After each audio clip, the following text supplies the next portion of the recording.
اعوذ باللہ من الشیطان الرجیم بسم اللہ الرحمن الرحیم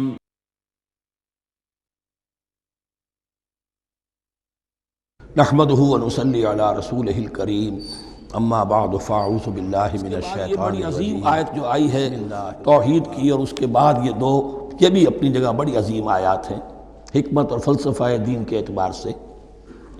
اس کے بعد کچھ واقعات دیے جا رہے ہیں۔ حضرت ابراہیم علیہ السلام کی زندگی کا ایک واقعہ اور حضرت عزیر علیہ السلام کی زندگی کا واقعہ۔ الم تر الی الذی حاج ابراہیم فی ربہ ان آتاہ اللہ الملک، کیا تم نے دیکھا اس شخص کو جس نے کہ محاجہ کیا تھا، مناظرہ کیا تھا، حجت بازی کی تھی ابراہیم سے، اس وجہ سے کہ اللہ نے اسے بادشاہی دی ہوئی تھی۔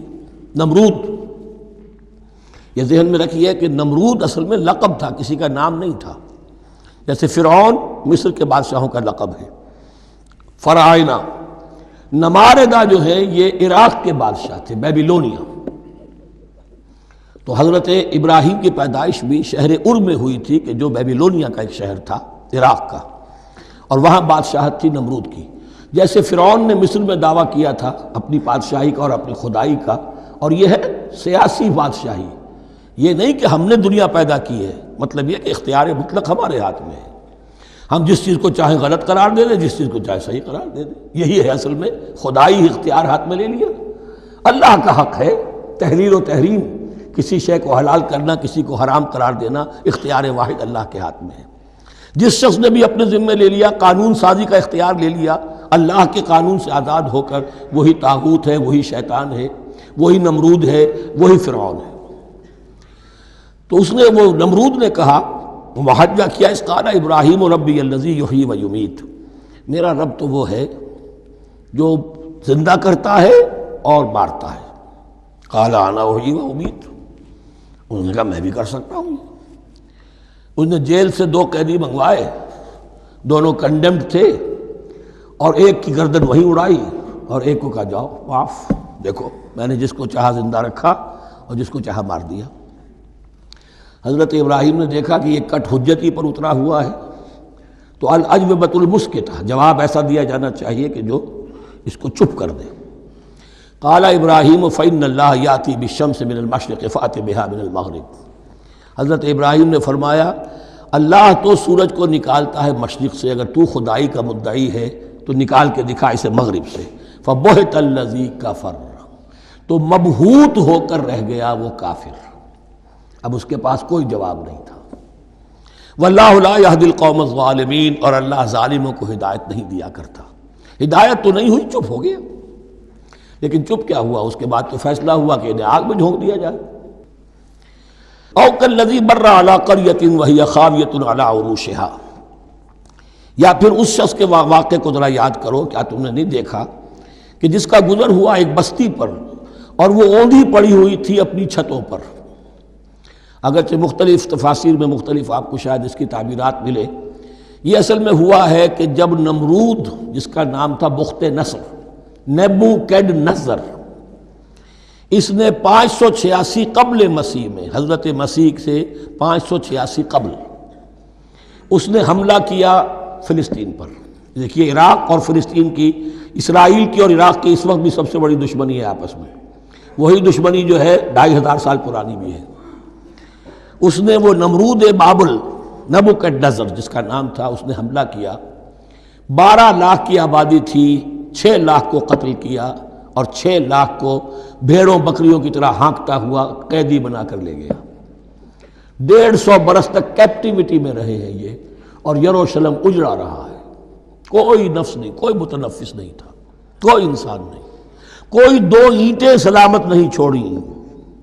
اسی وقت وہ ہیکل سلیمانی جو ہے وہ شہید کیا گیا، اور ان کے کہنے کے مطابق اس کے ایک تہخانے میں وہ تابوت سکینہ بھی تھا، جہاں ربائی ان کے موجود تھے، اور وہ ربائی بھی وہیں پر ان کی موت واقع ہوئی، اور تابوت سکینہ بھی ہے، اگر ان کا قول صحیح ہے۔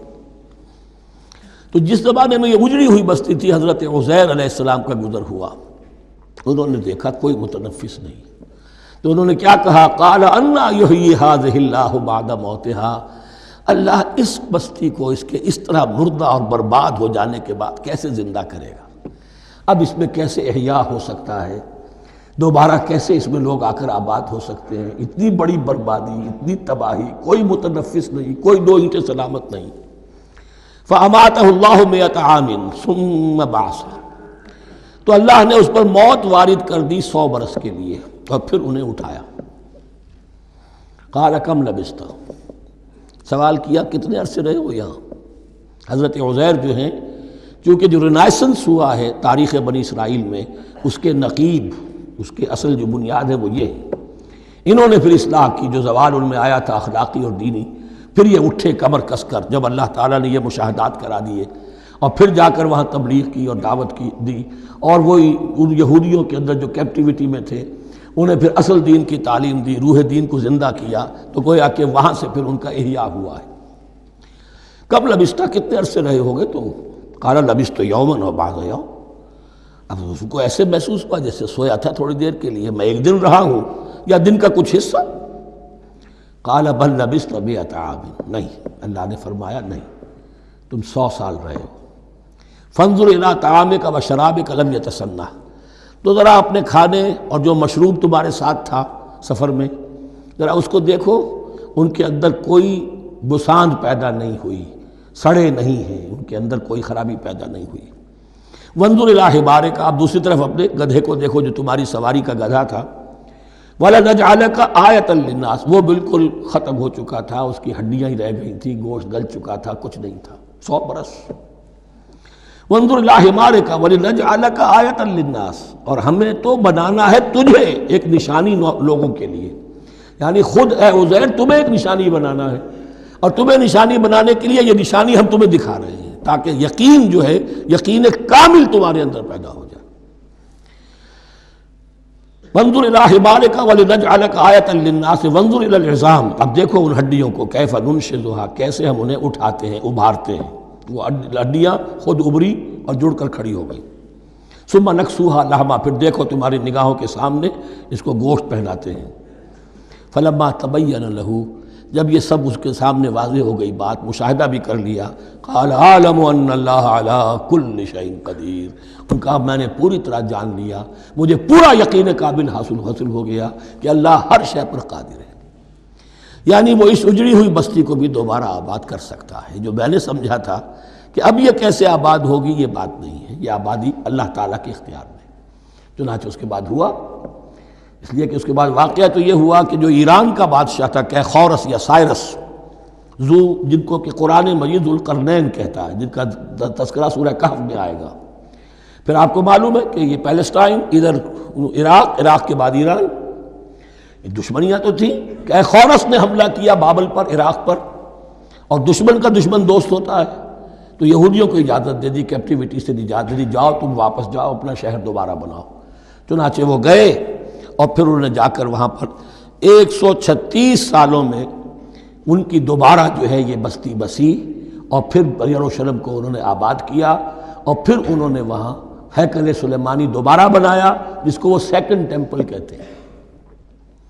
وہ سن 70 عیسوی میں ٹائٹس رومن جنرل کے ہاتھوں تباہ ہوا تھا، جو اب تک تباہ ہوا پڑا ہے۔ 1927 برس سے ان کا کعبہ زمیں بوس ہے، یہ نوٹ کر لیجئے اس بات کو۔ اسی لیے آگ لگی ہوئی آج دنیا بھر کے یہودیوں کے دلوں میں۔ اب تو ہماری حکومت ہے وہاں پر، ہم اپنا یہ جو بھی کچھ یہاں پر اس احاطے میں بنا دیا گیا اس سب کو ختم کریں گے، اور اپنا ہیکل سلیمانی بنائیں گے۔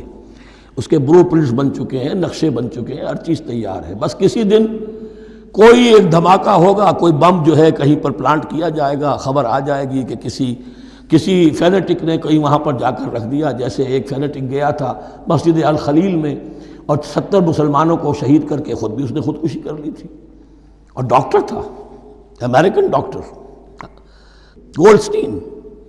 اسی طریقے کا کوئی فینیٹک جائے گا اور وہ اس کو گرا دے گا، پھر کہیں گے جب یہ گر ہی گیا ہے، جیسے مسجد ایودھیا کا معاملہ ہے، اب گر گئی ہے تو بھائی ہمیں رام مندر بنانے دو، کاہے کو تم اب یہ مسجد کاہے کو بناتے ہو، وہ ہوگا۔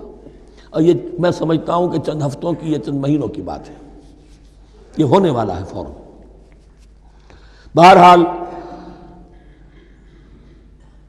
یہ تو ہو گیا حضرت عزیر کا قصہ۔